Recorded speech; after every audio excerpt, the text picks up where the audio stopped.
What's with these damn ducks? What? I need to get my ducks in a row. All lined up, something for the portfolio, so I can help the business grow. Oh, I see. Well, here, let me show you a finance channel that'll know the answers to your questions and everything you need to level up, to get these damn ducks in a row. Hey, Dustin, thank you so much for agreeing to have this interview. I'm really excited to talk to you. I have so many questions. So you're a real estate agent. You're also a landlord. How long have you been a real estate agent? I got my license in 2018, beginning of the year 2018. Okay. 2021, 22, 23, 24. So about 6 years. Yeah. So were you buying? Go ahead. I'm sorry. Yes, about 6 years. Were you buying real estate before you became a real estate agent? I was not. No. Okay. So I have a question. Grant Cardone and the guy that wrote the book, I Will Teach You to Be Rich, I think his name is Ramik. They both say on a regular basis that there's no reason for an American person to own a home unless they're owning multifamily units or Grant says there's no reason to own a single family home for any reason. What do you think about that? How do you feel? And he has so much money and so much clout and so much popularity that people are listening to him because of those reasons. What do you think? There's some truth to it. I mean, honestly, there's a lot of truth actually in that, in the sense of, I think that they word it, and it's a little clickbaity, but they word it as it's the worst investment that you can make. And there is a portion of that if there are people that are looking to invest in a home that they're going to live in, a single family residence is not what I would suggest as an investment. That wouldn't be something that I would push my clients or push my investors into and say, yeah, own these. I think the issue there is that these, just like in the clip you sent me, the shorts are without context. Now, the Ramik video goes a little bit into detail, and I really think he is expanding on what Grant is speaking of. As an investment, there's a lot of options out there for people. People that think they're buying their single family residence, their first home, as an investment home, you got to know your numbers. If you're in it for investment, then you need to know exactly your overhead, no different from any other investment that you could make. You need to know your overhead. You need to know your annual cost. There's a lot of things that you need to go in knowing. And I'll be honest with you, even people that tell me that they are utilizing their first home as an investment, 99% of them are not investors. They're not thinking in that way. They're misquoting themselves. They're thinking of it as a bank account, which is a lot better of a perception than an investment account or a portion of their portfolio. But I would agree with a portion of that of, yes, absolutely. If you're coming in and thinking that you're investing in homes and you're going to start with your first home that you're buying and you think that makes you an investor, you're probably incorrect. It is more of a bank account that might catapult you into investments in the future. And in that case, for most people, it is a bad investment. But if you know those numbers, know what you're putting in, I think I can speak from experience. I've had plenty of clients that have bankrolled a 137,000 townhome into for them, they wanted to bankroll it into $1 million home. And I've seen them do it over the span of 7, 8 years, maybe. So I would consider that investment in a different strategy, but I think you got to know those numbers and really define what your goal is when you come to purchasing a home. Absolutely. Right. So my dad always says that you're going to need somewhere to live as long as you're alive. So you might as well buy a house. And even if you move, sell that house, buy another one, because you're always going to need somewhere to live. And outside of being an investment, why wouldn't home ownership be pushed on everybody? Because it's a fixed mortgage. if you get a fixed mortgage. You know what you're going to pay. It's easier to budget. Your landlord isn't going up on the rent every year. And I think it's easier to just figure out your life when you own a home and you have a steady payment. Yeah. So why isn't that pushed more? Well, I think it is pushed. I think that it's just not the sexy. It's not as sexy as what other people say. You look at people and it's everything that you digest or look at. If you go type in real estate right now on YouTube, it's all about the sexy thing of house hack and do this and do that. But honestly, there's people that are able to, like you said, I always tell people, you can't live in your stock portfolio. You can't stay there. You can't spend the night and take warm showers in your stock portfolio, but you can in a house that can, if you do it right, it can appreciate. But I think that we're seeing a generation. It's weird because I was just actually reading something the other day. It was just an article and I hadn't looked into it much, but everybody wants to break down the Gen Z and they're doing this and this is what they're, and I was actually seeing numbers that like younger people are actually coming back into the market to purchase single family residences and don't want to live combined lifestyles anymore. They want to have their own space. So it seems like we're trending back towards that. But I think that what it comes down to in that question is your lifestyle. If you have a lifestyle, and I think Ramik spoke to it a little more of, I don't want to take care of things. I don't want to worry about maintenance costs. I don't want to worry about taxes and things like that. I would rather be, I call them fleet of foot. I'd rather be fleet of foot. I will deal with the con of knowing that my rent could get raised. There's an instability. I am gaining no equity. I think people are knowing a lot of this because I think that is broadcasted to a lot of people as punishment for not owning a home. And I think that there's some people that just based off their lifestyle that they don't feel like they want to be held down in a mortgage.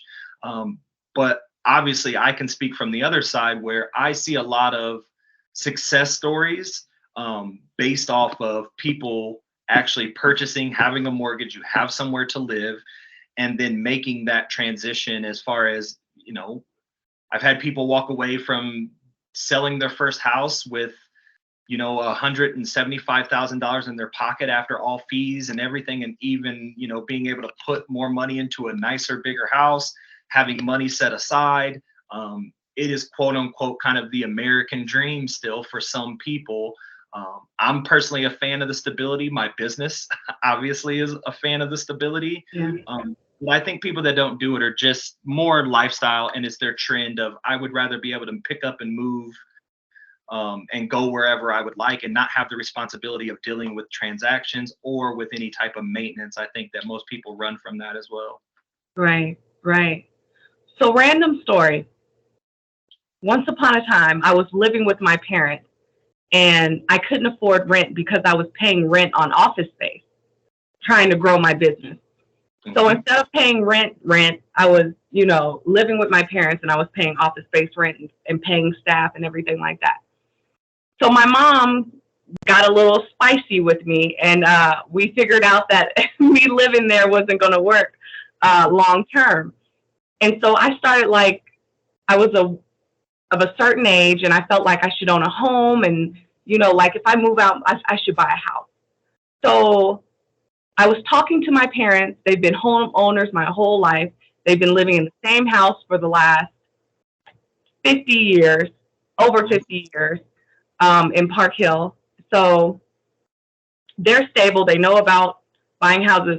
I went to my parents and I was like, hey, you guys, I want to buy a house. I've been pre-approved for this much. In my head, we were going to have a house hunters moment. And where we were going to go and look for houses, they were like, no, you need to go find somewhere to rent, hurry up and get out. No, I don't think that's going to work. So I'm driving around, Dustin, get this. And I'm just like, I see a house. And I was like, this house looks so nice. I would love to live here. I take down the number. It says for sale. I call the number and I say, I don't have any money. And I don't know how pre-qualification works or anything like that. Can I rent your house starting tomorrow? And then eventually I want to buy it. And they were like, yeah. I was like, okay. So my first house I moved into, and it's 4 bedrooms. And then again, everybody kept asking me like, why so many bedrooms? Anyway, I could afford it, and I thought like I could do something with these rooms. This Yeah. house is by the airport, so I was able to rent out the other 3 rooms on Airbnb. Yeah. And even though I lived there, I had a lock on my door, and I wasn't there much. Um, I was still at work, working really long hours. Um, so I wasn't even there much. And when people would have layovers or something like that, I didn't even see these people. But it generated me anywhere between an extra $5,000 to $7,000 a month, plus what I was making at work. Yep. So I don't know if my advice is biased or silly, but I always tell people like buy the biggest house you can, because you can always do something with the rooms. You can rent them out. You can do Airbnb. But my understanding is Airbnb rules have changed drastically since I was doing it. Back then it was the Wild West, maybe like 7, 8, 9, 10 years ago. Yeah. But yeah, I always felt like you can make some money growing marijuana out one of the other rooms, or I don't smoke weed, but you could do something. You know what I mean? Yeah. And I don't know if that's the right mindset. Like you can rent it out, you can grow weed, you could do microgreens, you could do something in this house. But yeah, I just always felt like more room is more room. Yeah, I mean, I think you should get what you can afford. My big thing about it is that like a lot of the grooming when it comes to my buyer clientele is about like shaping that mentality. But I'll tell you, and I've said this to you before, your mentality is different. Your men like most people are not walking around thinking in that way. But I do have a great counter story to that, and some very similar. I had a client maybe 2 years ago. Young guy bought. He was working in the like HVAC industry, Mm-hmm. union, solid job. We went around, looked at houses. It was kind of just search and rescue. I call it's just like they're looking around, hoping that something grabs them. Not very intentional. And then I had a really good conversation with him of like, we need to be intentional about what this really means to you. Let's take a second to not just buy a house because people say you should buy a house. What does it mean to you? What does it give you? What does it afford you? What does your life look like with it? What does your life look like without it? Why are you doing this? And getting to that real root cause, we locked in. I'm not even kidding. I think we had that conversation 5 days later. He was under contract, bought his first home. Such a success story right there in that moment. Did not stop there. Took the house. It was again a 4 bedroom, had even a full basement. That was pretty. I don't think it had a kitchenette, but it was like pretty much like its own apartment. And he was like, "I'm living in this room." Actually, he even gave up the master. He went to one of the guest bedrooms, took it as his own, rented out everything. He rented out. He had a spot next to his garage. He rented it out as space for people to park their RVs monthly. He really just went in complete house hack mode. Did that for like a year, saved his money up, started his own company, started a junk hauling company, which shout out, I'm going to give a shameless plug to Junk Company, junk removal.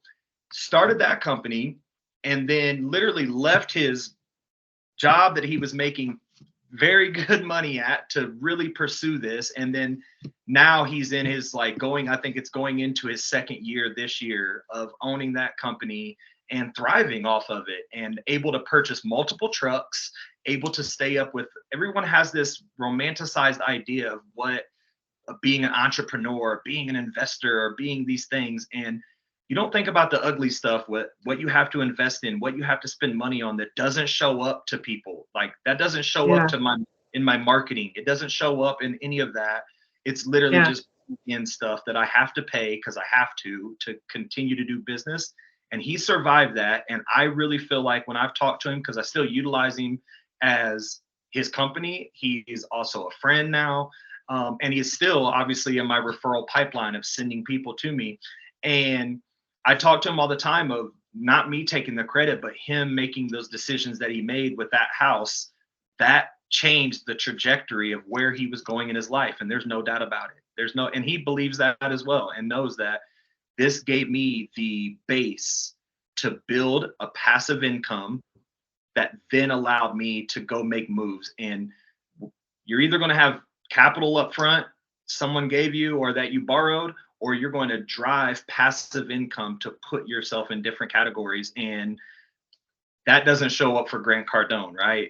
But that's an investment into a home that is an absolute success story when it comes to looking at a home as particularly just an investment and not necessarily my dream forever home. Yeah, right. And again, that's qhauljunkremoval in Colorado. Yep.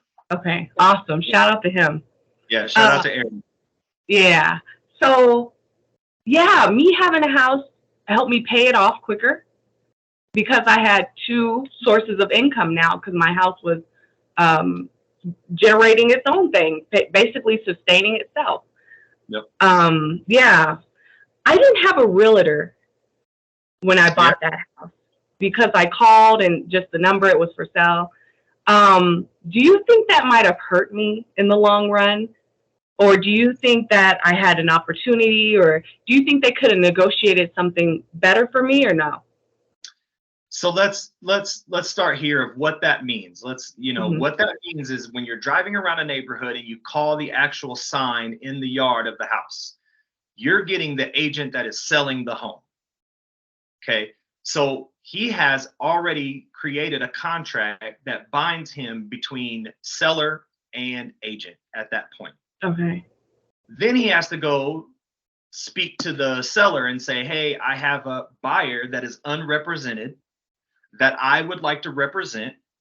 It usually ends up equating to more money for them. Generic scenario might be if it's two separate agents, they split 6% of the transaction. If it's a single agent, they might drop that down to 4% because it's still more and they are going to do kind of two jobs. But the biggest difference that it makes is that it changes his fiduciary responsibility from treating you as a sole entity that he has responsibility to then treating you what we call in the industry as a customer. He cannot, to do his job properly and represent both of you, he can't tell you their secrets and he couldn't tell them your secrets. It can be done, absolutely. I think that just human nature gets involved in that, right? Like it's really hard to have all the knowledge. He obviously had more knowledge about that seller than he had about you. So I see in those situations that it gets a little tight.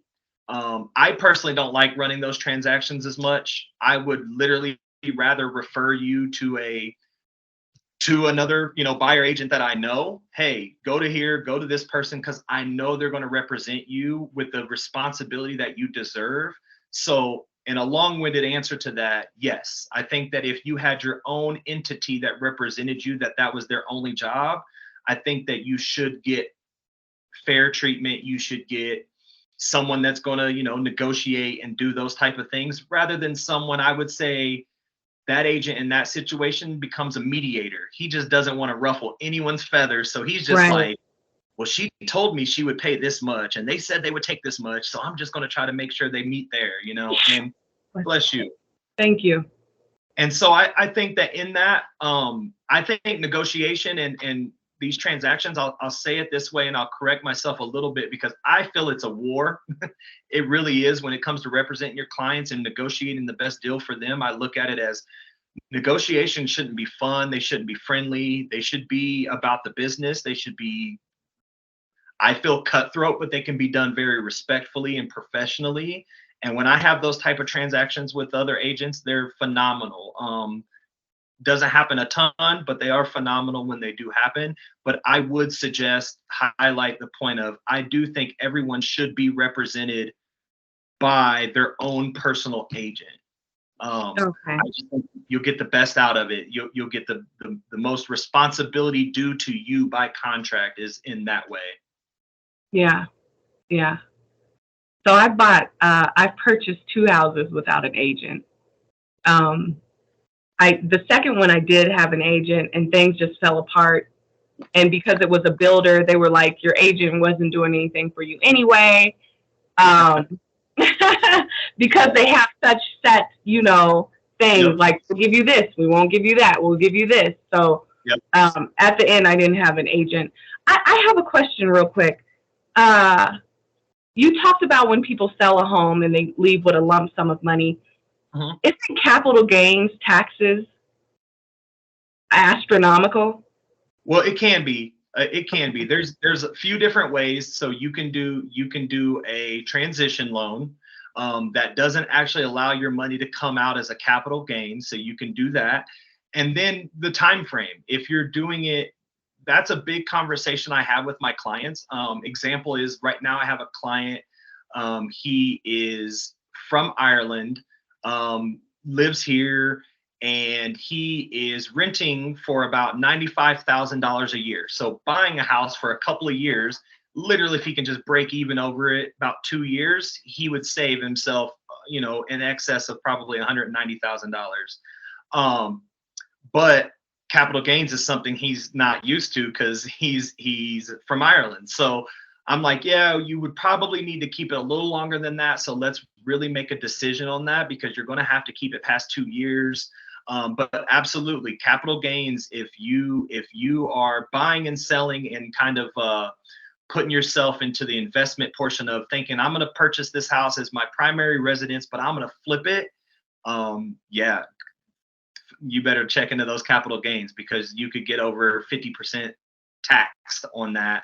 And it's obviously that money you think you're walking out with could get you could get pretty. I mean, it's not a fine, but it technically is a fine for buying a house and selling it within 2 years and making over $100,000 is the criteria. So Yeah. it definitely is something that people want to think of, especially in hot areas or in areas where they've able to invest money that, it really sucks if you invest $80,000, come out with 150, but do it within 2 years and you've lost your 80 and then half of that 150. And you're upside down technically. So capital gains is a big thing in that, and your agents should be speaking to that with clients that are thinking, I'm going to be 2-3 years and gone. But for me, I always look to see, like you said, in your situation, I think hopefully you're reaping the benefit and the responsibility of the fact that you have two parcels of real estate in your portfolio, your own primary residence as well as another. And I always just tell people they're not making any more land. If you can make deals and buy more real estate and keep what you currently have, then do it. And if you can't, and you think that the next place gives you a higher ceiling, then sell it and move to the higher ceiling somewhere that can, give you more profit on the back end. But if you can keep it, keep it. Don't sell it. Don't sell grandma's house. Tell everybody that. Don't sell her house. Yeah. Yeah. So my dad's he's turning 90 years old this year. So we've been talking a lot about estate planning and things like that. And my brother's not going to have anything to do with their home. Mm-hmm. And I think I would just, because it's the family. I grew up in this home. I've never lived, I my whole life I've only known this house. I haven't known anything else. Like my parents didn't move or anything. This is our family home. So yeah, I think that's important to me. Keeping that house is very important to me. I think I would forgo one of my houses in order to keep that house if something like that ever happened. But yeah, I mean, surface level, it's funny you said that because in my head I was thinking, what would I tell her to do? And it was, I would rather have you sell the house by the airport than sell the house in Park Hill. I mean, just as simple as that. I mean, value of Park Hill and per square foot value, and then also the sentimental end of it. I mean, it's just simple. There's a emotional currency with that as well. So I think that I deal with a lot of people that get referred to me that they are like, hey, I got grandma's house now. And I think they expect, he's a real estate agent, he's just going to plot out how we can make some money off of this. And I'm like, keep it. Do not get rid of this. Like, whatever you need to do to move into it, all these things. Like, obviously, there's a lot of information when it comes to how how that home should be willed to you, to avoid the relative tax of, Mhm.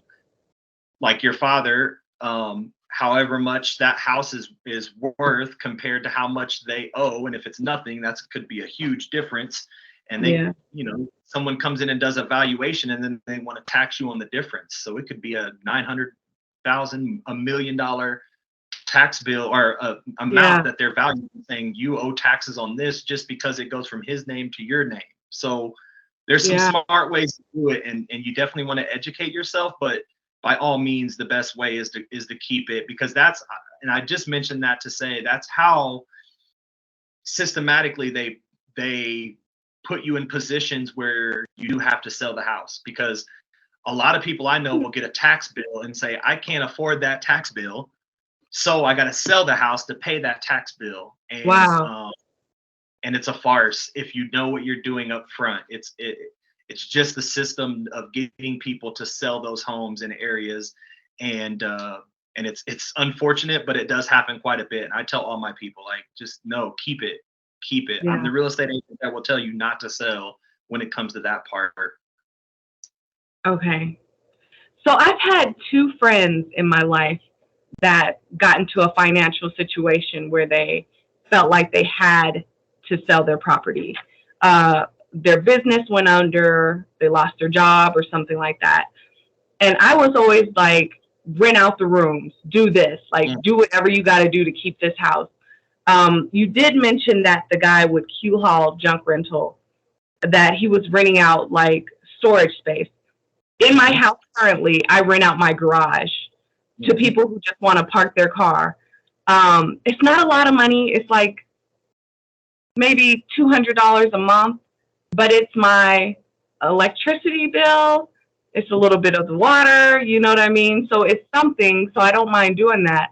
Um, if somebody is in a situation where their finances have taken a turn, what do you because they don't want to. I've had one take it far enough where it actually went to foreclosure. Mhm. Them just trying to keep the house. The other one, he sold his house quickly and hurry up and got out of there, and at least he had his money with him. But he regrets that to this day. Like, he tells Mhm. me all the time, like, dang, if I would have kept that house, it was worth this.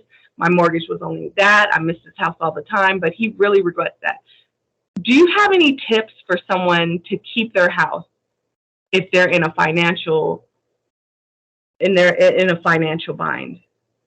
Yeah, I mean, I'm always going to suggest, I work with great lenders. I'm always going to suggest that you first contact the lender. See what type of, if there's anything possible that they can do. I mean, from the opportunity of, it might not be a refi opportunity, but there might be some opportunities that you can do a cash out, and get some cash. I mean, just borrow some cash from yourself out of the equity possibly, and then use that to just pay the bills. But I think house hacking, go ahead. Do you think they would give you a deferment, like give you a few months? Yeah, oh, absolutely. I think that with the standards that you've gotten from COVID, I think that you would be able to work in some deferment, and at least give yourself. And I think at the end of the day, it's what's your direction and what's your vision. I think so what happens, and I don't know your friends, but what happens with that is that we go into survival mode. And when we are in survival mode, we are not in investment mentality or financial stability mentality. I always think about the show Atlanta with Donald Glover, with Childish Gambino, and there's an Mhm. episode where this guy has him going around town trading all these things. He traded a sword for this and this and this, and he keeps working up into where he gets this dog. And then he takes the dog, and they're going to have puppies, and he'll get the money from the puppies. But he's like, I don't need that. I need money today. Like, I was going to sell my cell phone for $100. And then Right. it's funny because the next episode, the guy walks in with a big old manila envelope of money and throws it to the Childish Gambino and says, there's the money from the puppies. And it was like $20,000. So his cell phone turned into 20K. But he made a comment in that episode of the reason that we're, and this isn't stating that it's poor people problems, but what happens from being instability, whether it be job, I've seen people have this situation because a child being on the way, that wasn't as much a financial thing in the moment, but it was in the future. And we just don't think and slow those things down and do the work to go find out the options. And so I would start with the lender. I think first of all, it's the person you owe the money to. So I would contact them if the loan's been sold. A lot of times, if I don't just contact who's holding my loan, I'll contact the original person that drafted my loan up, the person that was sitting at the closing table with you when you bought the home. I feel like if you have a good relationship with them and you feel like they're a great person for you as far as an asset, you should be able to speak to them and get some options and at least create a direction. Now, if you're like, you know what, I'm getting ready to start getting some money, unemployment, I had a job interview, I'm starting, it's just I'm going to miss, this month and possibly my money won't be right the next month, then deferment might come into play. They might give you some options of a cash out without refining. So that could be an option, taking some money against your equity. I would still not try to do that, but I would rather do that than short sale or sell quickly or definitely foreclose. I mean, anything I could do. If I was going to foreclose, I'm moving people in. I would literally hold a sign up on the road. If I didn't have a job, I'd go on the side of the road and hold up like 1 bedroom for rent, $800, whatever I needed to just get my mortgage and my, all my other utilities covered. I would do whatever I had to do to get that taken care of. Because a foreclosure, it's so hard to make it back for people. I mean, it's a journey for people just making it through their lifestyle and things after college and financial, situations to get their credit to where it needs to be to just purchase the first home for some people to make it back in after a foreclosure. I mean, it's just so tough that you're going to spend more time and money than like you said, if you got savvy and looked into getting some roommates and just saying, I would be willing to go sleep in my car to just rent the whole house out just to make sure I didn't lose it. I would do whatever. So yeah, I would say get savvy, look into what you are willing to do, but then also contact people. I think so many times there's utilized services that people don't reach out to for one reason or another. And the bottom line is go out and tell people what's going on to where you can actually get, the proper help or the proper direction that you need to make sure you don't lose your home. Okay. Great advice. So when I was getting my second home, I was thinking about taking out equity out the first house, but the first house was already paid off. But I was thinking about getting equity out that house and getting a lump sum of money and then putting it down on the next house. And I ran this past my parents and they were like, absolutely not. They were like, once you pay off a house, let it go. Don't make yourself another bill, like you're going to have more money to pay off this house. So they're always anti borrowing against your home, taking out equity. They are so against that. Are you against that or only on emergencies? Like I know people who have taken money out of their home to renovate. I don't think that's something I would have done. I know people who have taken out equity out their home to decorate or build a pool and things like this. What do you think is a good scenario to take money and equity out your home? Is it only emergencies or what? Yeah, I mean, I think that when it comes to your situation of making the transition, I go back into the same thing of I would rather you pull equity to make the second deal happen than not make the second deal happen, or sell the home, which is the same thing. That's getting the equity out of your house as well. It's just then you're not the owner anymore. You also are giving away the title. So I think that if you have the ability to make and purchase the second home without touching anything on the first, absolutely do that. But not everyone has that option. And to be honest with you, most people don't have that option. At that point, then, yeah, I look at there's options with the HELOCs, obviously things like that. There are some options, but once again, it's something that needs to be heavily scrutinized because the consequence of that on the back end is that you, by trying to procure a second asset, have now lost both of them. If something happens and you default or anything happens on that one loan, that's for a HELOC because they would be attached at that point. And you saying, hey, the equity from this house, I'd like to pull it into a loan to get me to get this house, or even use it as my mortgage to get this house. Well, if anything happens with that, both houses are going. You're not just losing the singular house. So that would obviously be a terrible situation and a terrible decision. But I tell my people when it comes to refis, look, we're refining for rates. We're not refining for cash. Okay. I always tell them that. Now, I also tell them, because it's really hard to tell people when they start learning about refis and understanding that they have some money in there. And I tell them, like, yeah, if you take it out, I have one client that he bought a house that it wasn't a complete fixer-upper, but it definitely needed things done to accommodate what he wanted in a home. Didn't have the upfront money to do it. He went about 2 years. He bought before I want to say he bought like 2019, like pre-COVID. So interest rates, all these things. And he was able to refi. He took money out. He renovated his basement. He did some renovations out and put a deck on the back of his home. And then he used a little bit of it and also saved up money and used a little bit of it to build an attached garage. It didn't have a garage with the house. And honestly, he just upped his value of the home. So he just really reinvested it back into the home. I think altogether, I think he might have taken out 55, but I think the last time I saw kind of a market analysis of his home that I was looking at, I think he's probably naturally, he'd be up about 130, maybe 40. With the upgrades that he's done, I'd say market value, he's probably going to be able to walk away with like 180, 190 because of those upgrades that he did. So they were probably good. They'll probably work out for him, but it's no different than, flipping a home. You got to know the numbers.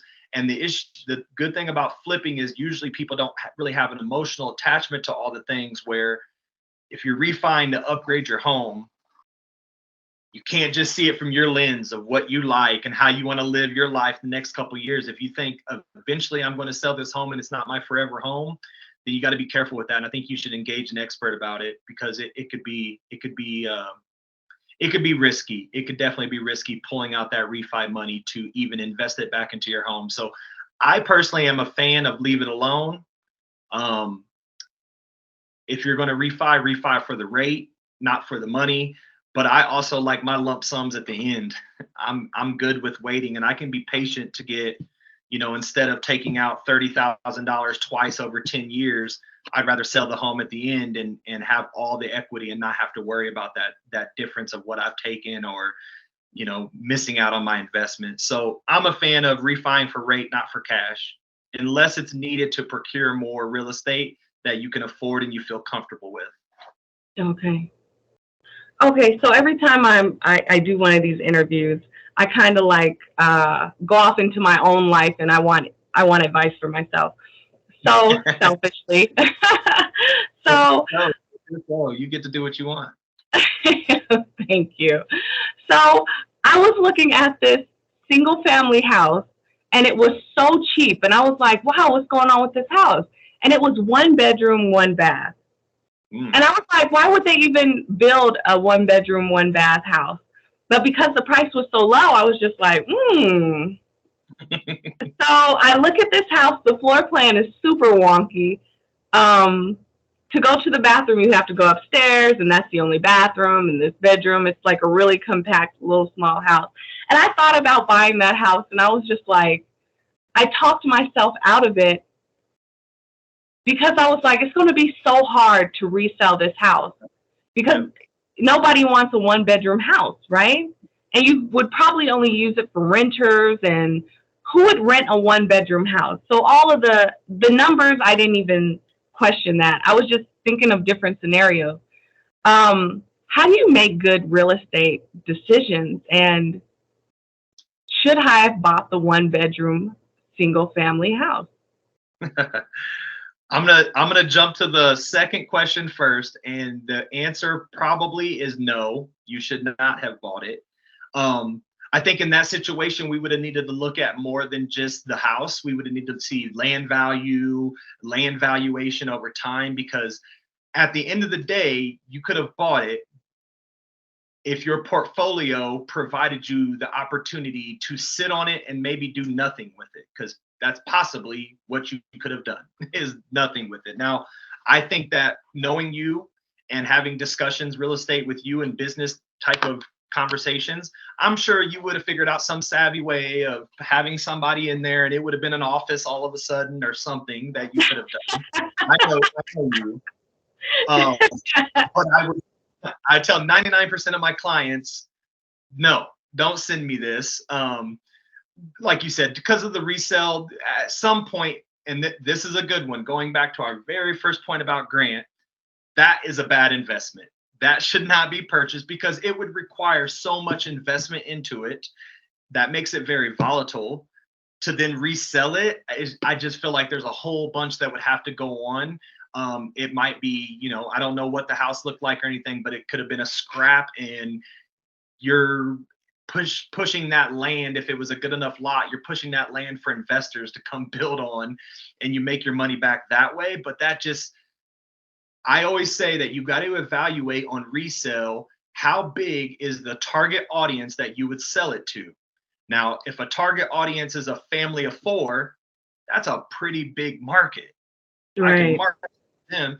If it's if we start talking about houses that are kind of set up for single people, well, in the market, yes, single people buy homes, but it's hard to attract a single person into that situation. So I would look at I would say no based off of that, just off the top of my head, that it sounds like a 1-by-1.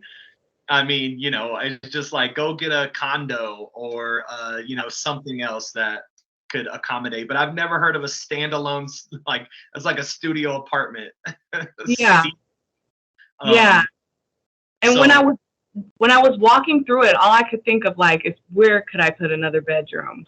Like, could I break the 1 bedroom up into 2, or could I do this? Or there's the laundry room was a really good size. And I was just like, I wonder, could this be a bedroom? But it didn't have windows. So now you got to get a window in there. And I was just like, yeah, how do we do this? Yep. So if you're thinking like that, it's good. I think that mentality is great. And I have people that I work with that think like that. And I think it is an asset. It's not something that just like, if you're thinking like that, then you shouldn't buy it. But if it gets to the point to where it's like, man, this is just a lot. And, I'm always a fan of bring a contractor in, get a contractor over there, call somebody, get them over there. Hey, what would this look like to do this, that, and just get some ballpark. And I think it at least gives people a good idea, because I'll tell you, as an agent, I go into so many houses where people thought they knew what to do and they did not. And right.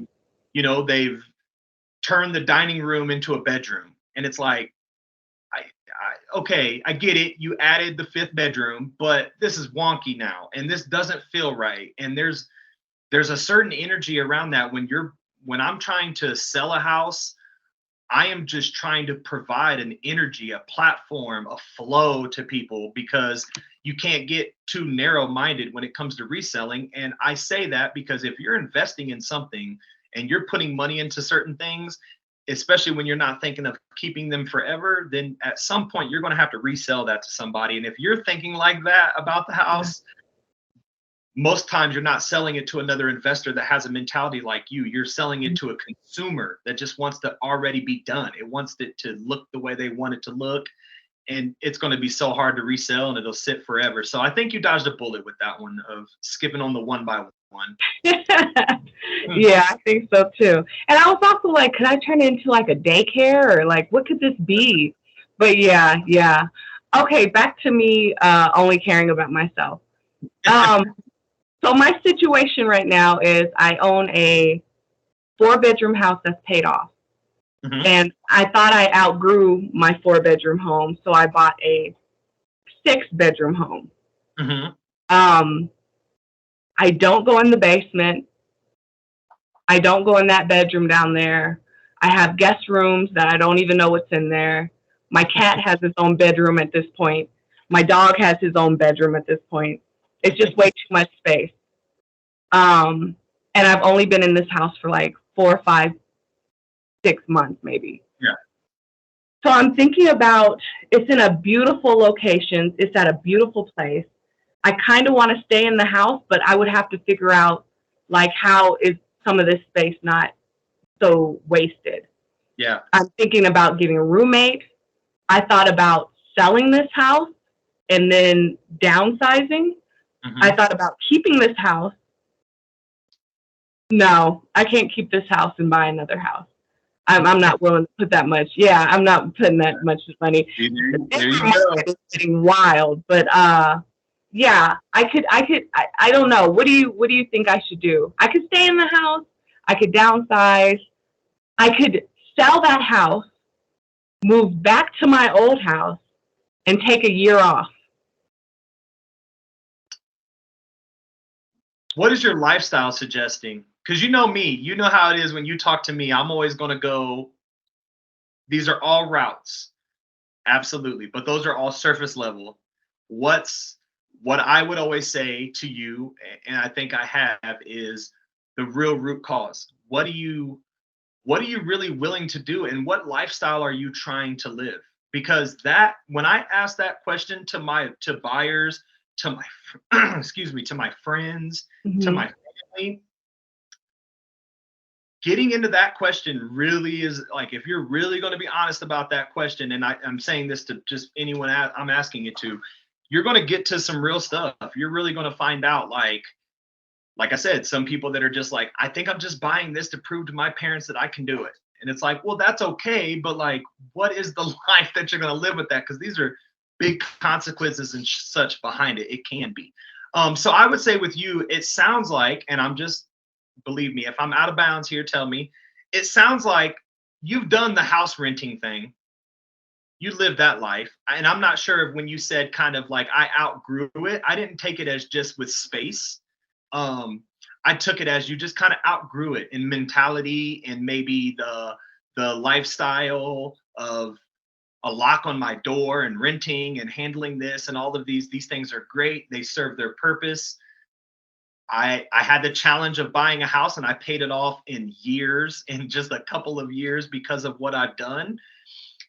Now you're in a bigger home. Do you still have the same gusto, I guess? Do you still have the same energy that you could go around and round with that again? Or, like you said, is it a situation? Yes, you do. And because I think for you, and I don't want to say it a game like playing, but it's a challenge. It's a I have fun pushing the line as far as I possibly can, and I like to do things that other people aren't willing to do. And yeah. I'm very able to do things that people aren't willing to do, and I think that's what's put me miles ahead. Because I work so much, I'm not at that house a lot, and that's not, even at the first house, I wasn't there a lot, so I didn't care, I didn't really care, because I'm not seeing you. I'm just like a ship in the night, Yeah. So no, I don't feel like I have a friend that thinks like roommates and cohabitating with like somebody is beneath her. I've never felt like that, especially when you own the house. I've never. It made you a landlord. You literally became a landlord in the house that you first purchased.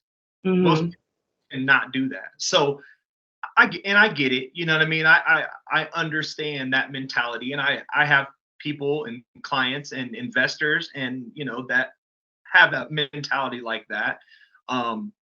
But I think it does come down to your mentality. Like, okay, I'm gonna flip a question back to you. Do you think you could take a year off working? Do you think you could do that really? Like, not in the romantic way of, yes, I'm working my butt off and I'm tired. Okay. I absolutely not. It would be taking a year off of the structure and having like a little more leisure and being a little bit more creative and traveling a little bit more. But like month 2 or 3, I would be like, okay, what are we doing? Yeah. I would say if you were my client, I would say, because I know some of you, right? I would say, okay, if you come back to me with a year plan of what you're going to do, and it involved all the things that I know about you, that I know that those are scratches that you need to itch, then I would listen to it. And I'd say, okay, let me give you some houses that could be, a downgrade, or, you move back. Oh, we could go through all the scenarios and the routes, but I would obviously start with the root cause of, could you really do that? Because if you did not have a plan by month 2, you would be going crazy. And then you would go right back into that thing of, what can I do right now to push the line and make more money and make Yeah. more money? You would go right back into it. But you would go back into it down a piece of real estate. And so Yeah. then it's, well, what was the reasoning behind that? So I think with that, I mean, there's a lot of options that you have. It just really comes down to what you're willing to do and what the real root cause kind of behind it and what you want to accomplish. That's how I would start having that conversation, whether it be with myself or with a client that came to me with that same scenario and saying, what should I do? And I would start with that root cause of, well, why do you feel this way? Why can't you just sit on a house that has extra rooms? Why can't you? But I think for you, what you see is opportunity. You see, Yeah. people just see a big house and they're like, I got a big house. And you're like, I got a house that's sitting here that could probably be making me money. And Yeah. I want to make more money. So that would be in the conversation as well. If you had the wherewithal to make that decision and say, yep, I'm going to rent out rooms. I'm going to rent out the basement, renting room by room, this, you're going to make more money that way than if you just, moved out and let a family of 5 move in there. Right. Right. And so you would just have to weigh those options of, what is it worth to you? Is it worth to go back to the other house and rent this house out? It sounds like it's an upgraded house. It sounds like on the rental market, it could go up, but the rental market is kind of taking a little bit of a dip in some areas. So that would be considered as well. So there's a lot of moves, but I would say I couldn't tell you, hey, do this, but I would start having a conversation with you of extracting that real root cause and why do you want to do this, or what is motivating you and what would fulfill you. And then we would take our steps from there, and just, it's kind of like eating elephants, just one bite at a time. And we just go from there. Yeah. Sounds good.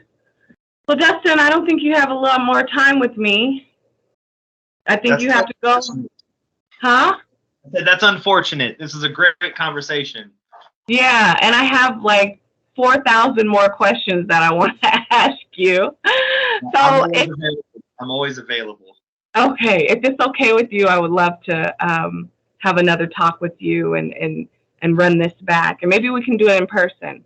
Yeah, no, that sounds great. I would be more than happy. I mean, it's definitely something, I'll say I don't know everything for sure, but I always like having open dialogue about situations like this. And hopefully if there's somebody out there that hears it and it's like, it makes them think differently, or, it helps them navigate a situation, then it's awesome that it's worth it. But if not, it was just a great conversation that, definitely I feel like I can take away from. Yeah. Thank you so much, Dustin, for helping me get my ducks in a row. I really appreciate it. And yeah, we're going to have to do this again. I think I'm going to keep you on this call a little longer just so I can beg you for another time we can do this. But thank you so much, and I really appreciate you. Oh, you're very welcome. Thank you so much for having me. I truly do appreciate it. Love that you have the platform and gave me the opportunity to come and share this space with you. It means a lot to me. Thank you so much. And you have a good day. You as well. All right. Bye-bye.